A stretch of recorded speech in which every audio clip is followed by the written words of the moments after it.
अब हम आगे बढ़ते हैं हमारे सेकंड पार्ट की ओर कि भाई हमारा जो आर्टिकल ऑफ एसोसिएशन है उसके अंदर form and legal requirement of the article of association क्या है। देखो अब देखो मैं आपको बता रही हूँ, जो मोस्ट ऑफ बच्चों की जो दिक्कत रहती है वो पूछते हैं कि मैम एग्जाम में जब अटेम्प्टेशंस करने जाते हैं तो स्टार्टिंग कहाँ से करनी होती है। वही same as it is starting करनी है आर्टिकल ऑफ एसोसिएशन से। कहीं से भी कैसे भी क्वेश्चन आ जाए कि चाहे वो आपकी लीगल फॉर्मेलिटी से पूछे, लीगल रिक्वायरमेंट से पूछे, या फिर अल्टरेशन से पूछे, या फिर लिमिटेशन से पूछे, या फिर बाइंडिंग फोर्स से पूछे, या फिर डिफरेंस से पूछे, सबसे पहला पॉइंट आपका यही होना चाहिए कि भाई आर्टिकल ऑफ एसोसिएशन होता क्या है, उसका मीनिंग क्या है, उसकी डेफिनेशन क्या है।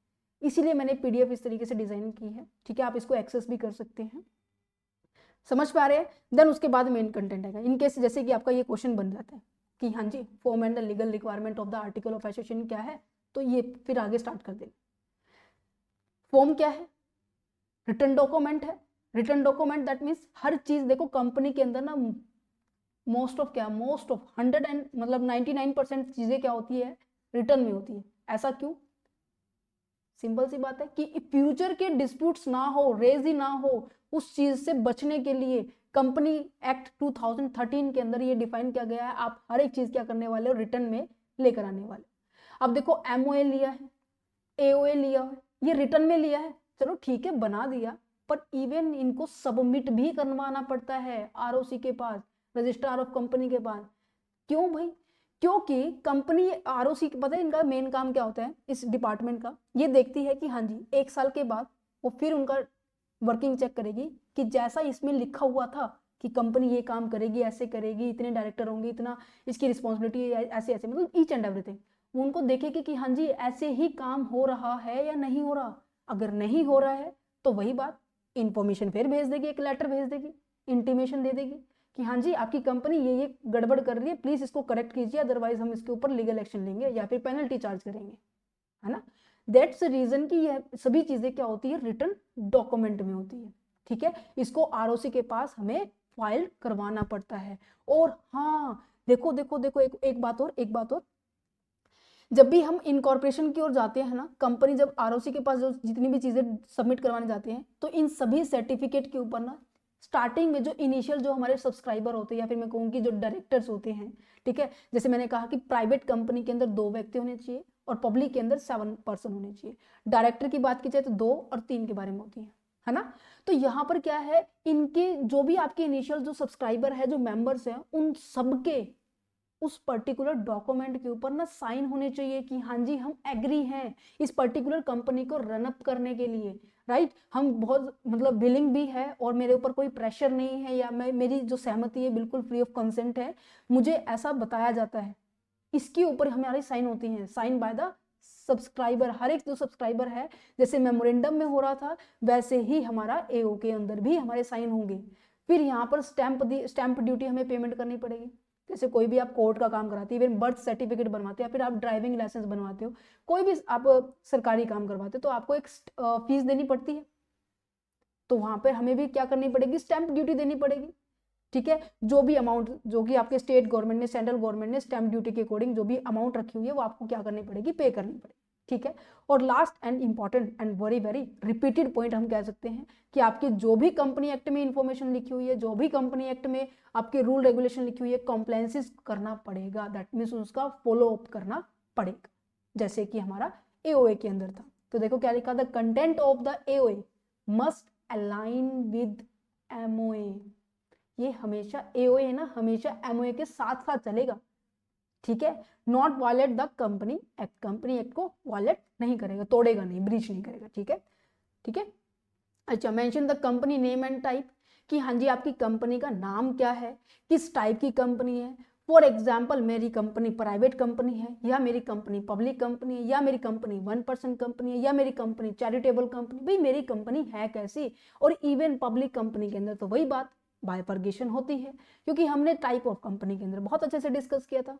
सेकेंड पॉइंट कि लिमिटेड बाय शेयर है, लिमिटेड बाय गारंटी है, कैसी है भाई ये मुझे एक्सप्लेन करना पड़ेगा। अच्छा अच्छा, जो कंपनी एमओए को नहीं यूज करती, मतलब रजिस्टर्ड ही नहीं करती, तो उसको क्या करना पड़ेगा भाई, टेबल एफ को फॉलो करो और आपका जो आर्टिकल नंबर 99 था और शेड्यूल 1 था उसको फॉलो करो, दैट्स इट। समझ में आया ठीक है, समझ में आ रहा है? ओके जी। जैसे प्राइवेट कंपनी हुई, और जैसे वो हमने लास्ट पॉइंट में पढ़ा था कि किन किन को हमें आर्टिकल ऑफ एसोसिएशन के रजिस्ट्रेशन की रिक्वायरमेंट नहीं होती। ओनली एंड ओनली एक कंपनी को छोड़ के, public companies limited by share को छोड़ के बाकी सभी को जरूरी होती है, मैंडेटरी होती है, राइट? आर्टिकल ऑफ एसोसिएशन को रजिस्ट्रार ऑफ कंपनी के पास सबमिट करना। ठीक है, समझ पा रहे हैं? ओके। अब आ जाते हैं कंटेंट क्या रहने वाला है।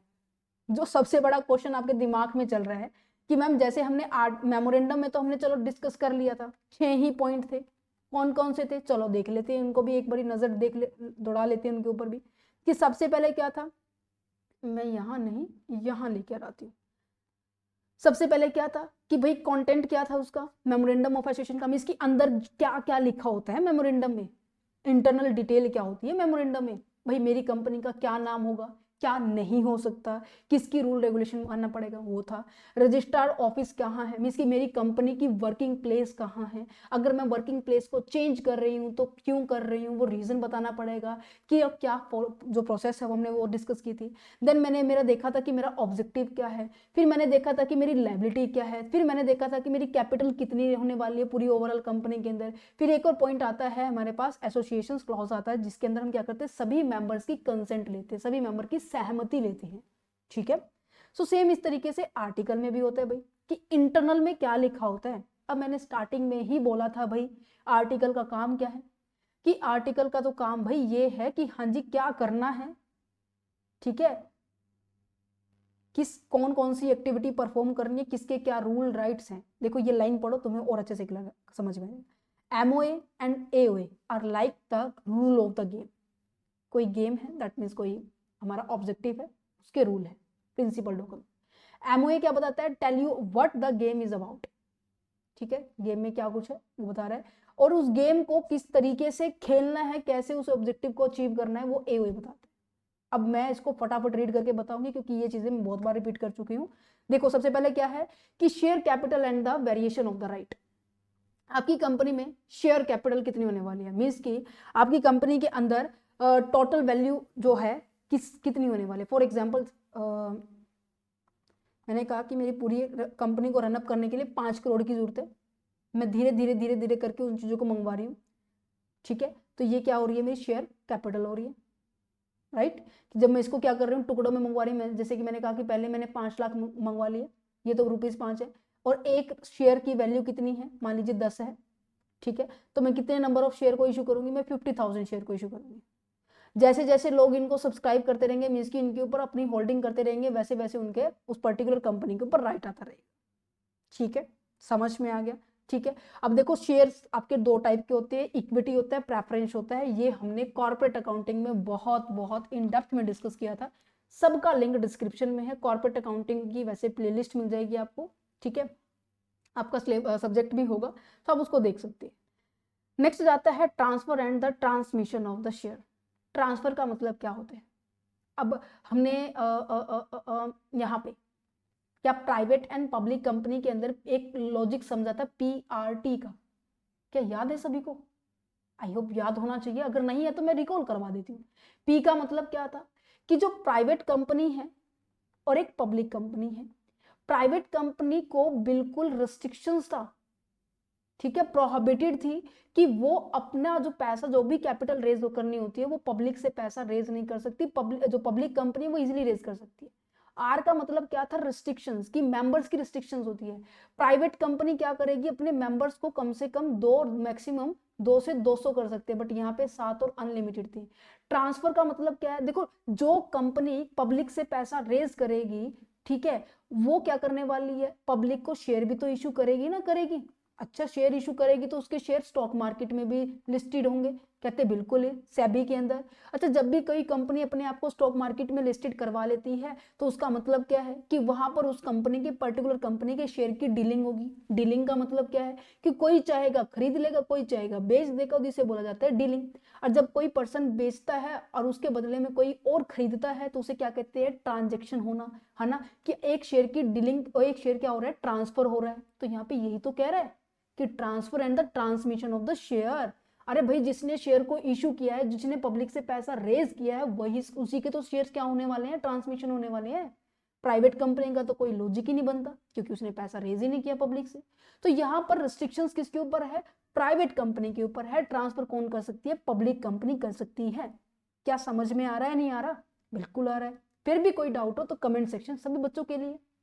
ओके जी, नेक्स्ट जाता है voting right and the general meeting. भाई कंपनी के अंदर वोटिंग राइट कब होने, किसको मिलने वाली है, जनरल मीटिंग कब अटेंड होने वाली है, कितने टाइम के बाद होने वाली है, क्या क्या डॉक्यूमेंट चाहिए होंगे, क्या ऑब्जेक्टिव के बारे में डिस्कस किया जाएगा, ईच एंड एवरीथिंग ये भी मेंशन होता है कि भाई कब मेरी जो जनरल मीटिंग आने वाली है। ये पता है हम क्या कर रहे हैं कि आर्टिकल ऑफ एसोसिएशन में ये लिखा होता है कि हाँ जी किसकी क्या राइट है, किसकी कितनी शेयर कैपिटल है, कौन कंपनी अपने शेयर्स को ट्रांसफर कर सकती है, कैसे कर सकती है, कि उसको क्या करना पड़ेगा, ये सब होगा। क्योंकि हमने क्या पढ़ा है, आर्टिकल क्या बताएगी, इंटरनल रूल बताएगी कि हाँ जी कंपनी के अंदर एक्टिविटी कैसे होने वाली है। उसको भूलो मत उस लाइन को, ठीक है? अदरवाइज ये पॉइंट तुम्हें लगेंगे पता नहीं क्या चल रहे हैं, है ना? ठीक है, नेक्स्ट जाता है appointment and the power of director, कि भाई डायरेक्टर्स को कैसे अपॉइंट कर सकते हो। ये भी रूल इसमें लिखा हुआ है कि उसको कितनी ड्यूटी देनी है, उसको कितनी पावर देनी है, उसको कितना रेमुनरेशन देना है। ये तो नहीं है कि जितना रेमुनरेशन देना चाहे वैसे दे दे।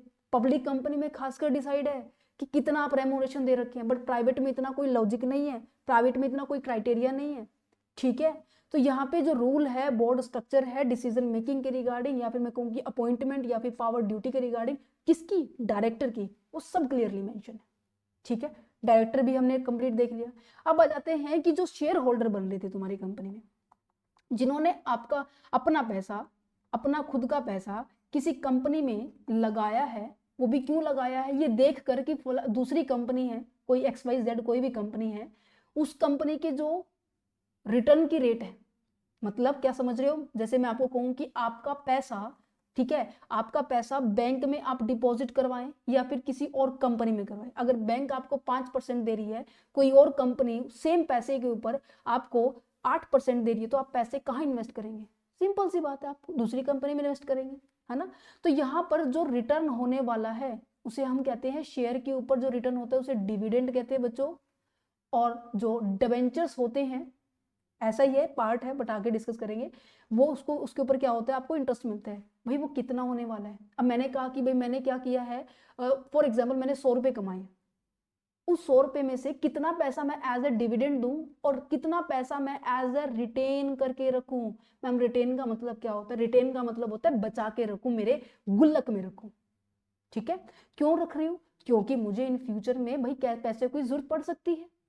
समझ पा रहे हो कि डिविडेंड कितना देना है और उसमें से रिजर्व कितना रखना है, बचाना कितना है और कितना देना है पैसा सेम 100 रुपये, 100 रुपये को किस तरीके से बांटना है, ये भी हमारा आर्टिकल ऑफ एसोसिएशन में लिखा होता है। देखो डिविडेंड किसको बांटा जाता है, शेयर होल्डर को, और रिजर्व क्या होता है, हमारे जो आगे इन फ्यूचर में यूज होता है, ठीक है? आपने बैलेंस शीट में भी देखा होगा रिजर्व एंड सरप्लस के नाम से, ठीक है? ओके, बोरोइंग पावर का मतलब क्या है, भाई उधार लेना किसी से। अगर मैं कहूँ कि आपके घर कोई फंक्शन है और आपको पैसों की रिक्वायरमेंट है, ठीक है, तो बैंक आपको कितना उधार दे सकती है, वो डिपेंड करता है आपकी क्रेडिट रेटिंग के ऊपर, राइट? आपकी सिचुएशन के ऊपर, आपकी सैलरी के ऊपर। तो इसी तरीके से कंपनी के अंदर भी होता है भाई, कि कंपनी मैक्स टू मैक्स कितना बाहर से पैसा ले सकती है, ये लिमिट भी डिसाइड की गई है। समझ में आई या नहीं आई? ठीक है जी, इसकी हर चीज डिसाइडेड है। Winding up of the company, winding up का मतलब क्या है कि भाई खत्म की जा रही है कंपनी, या तो अपने आप ही हो जाएगी या फिर कंपलसरी करनी पड़ेगी। मैम कंपलसरी कब करते हैं, जब कंपनी गलत काम करती है। गलत काम का मतलब ये नहीं है कि वो इलीगली काम करे, नहीं, जब वो अपनी बाउंड्री से बाहर होकर काम कर रही है, इंटीमेशन के बाद भी वो फिर भी काम कर रही है, ठीक है, तब भी बंद होती है। या फिर किसी मेंबर ने या फिर किसी क्रेडिटर्स ने इनके ऊपर केस कर दिया कि हाँ जी हमारा पैसा टाइमली नहीं दे रहे, तब भी बंद हो सकती है। वॉलेंट्रियल का मतलब होता है अपनी इच्छा से, कंपलसरी का मतलब होता है जब कोर्ट इनको ऑर्डर देती है, ठीक है, अब तो भाई करना पड़े। तो उस सिनारियो में क्या करते हैं, तो जितनी भी कंपनी के पास एसेट्स होती है उनको क्या कर देते हैं, सेल कर देते हैं, और जितनी भी लायबिलिटी होती है उनको पे ऑफ करते हैं। जो पैसा आएगा ना इनसे, ये पैसा एसेट्स को बेचा मैंने, ठीक है, कोई संपत्ति थी मैंने बेच दी, पैसा आया, किसी को देने थे पैसे दे दिए, और बाकी बचा मैंने डिस्ट्रीब्यूटर कर दिया पार्टनर्स के बीच में। समझ में आ रहा है, शेयर होल्डर के बीच में। ओके जी, common seal and authentications of the document. Common seal का मतलब क्या है, स्टैंप।